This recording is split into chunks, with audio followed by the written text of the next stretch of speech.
Nous allons également présenter les défis qui nous attendent et les avantages, l'objectif général et sectoriel tel que décrit au niveau de notre présentation.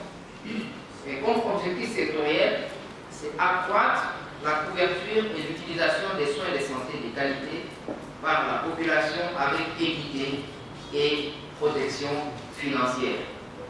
Là également, nous revenons à la suppression des taxes telles qu'a dit et a présenté le président de la FEC. Et comme résultat, le résultat attendu, prioritaire et vitaux, et l'augmentation de cette disponibilité dans le FOSA de 20 à 80%. En utilisant maintenant ce qui a été présenté dans le PNDES, cela implique également que le pays puisse encourager des investissements pour que nous ayons des entreprises d'importation privées lucratives, non lucratives et publiques performantes.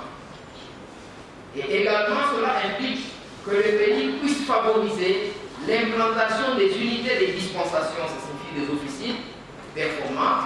Voici en bref ce que le PNDES a recommandé au pays. Et si tout se passe convenablement, tout ceci représente en fait un système national d'approvisionnement en médicaments efficace et qui est justement repris dans le cadre de la loi qui a été signée le 13 décembre 2018. Quels sont les progrès qui ont été observés? Les progrès ont été regroupés par plusieurs lignes. Première ligne, c'est sur le plan de la loi et réglementation. En décembre 2018, il a été pris la loi numéro 18/035 du 13 décembre 2018 fixant les principes fondamentaux de la santé en ses articles 53 et 54 qui créent l'agence du médicament et le système national de médicaments essentiels en République démocratique du Congo. Et ça, c'est un progrès très important, puisque lorsque nous avons essayé de visiter les archives, ça fait pratiquement 20 ans que la profession attendait cette loi, donc qui est la loi cadre. Ensuite, il y a les arrêtés et les lignes directrices qui sont les préludes à la mise en œuvre des fonctions réglementaires. Sans arrêter concernant les fonctions spécifiques réglementaires, il y a difficulté de mettre en œuvre ces fonctions. Puisque quelque part, ça s'impose. Et pour que ça soit imposé, il faut justement la loi.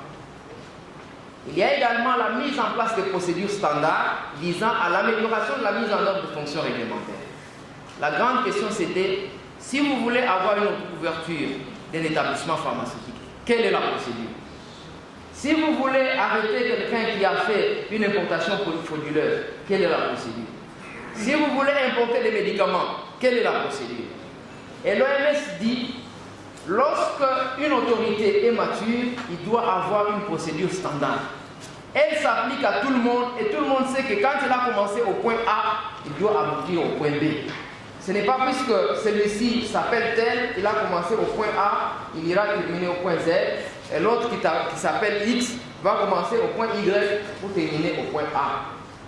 Et toutes ces procédures sont disponibles.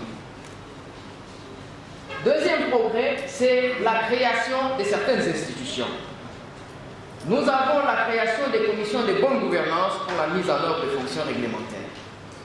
Je prends l'exemple, actuellement l'AMM ne peut plus être signé de manière aléatoire par le directeur de la direction de la pharmacie et du médicament. Il ne fait que valider ce que la commission nationale a décidé.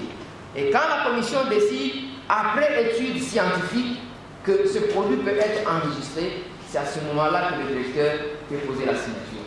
Donc le directeur, maintenant, il parle au nom d'une commission nationale composée de scientifiques, des professeurs d'université, des directeurs de programmes, des experts dans divers domaines, et lui n'est que le porte-parole de tous ceux qui ont décidé vis-à-vis de la communauté. Il y a la commission de pharmacovigilance. Vous avez vu, il y a eu des molécules qui ont été décidées de quitter les marchés par rapport à ce qu'on a observé de ces molécules. Aussi, ce n'est pas une décision du directeur ou du secrétaire général, il s'agit d'une commission nationale qui a décidé et la mesure a été appliquée.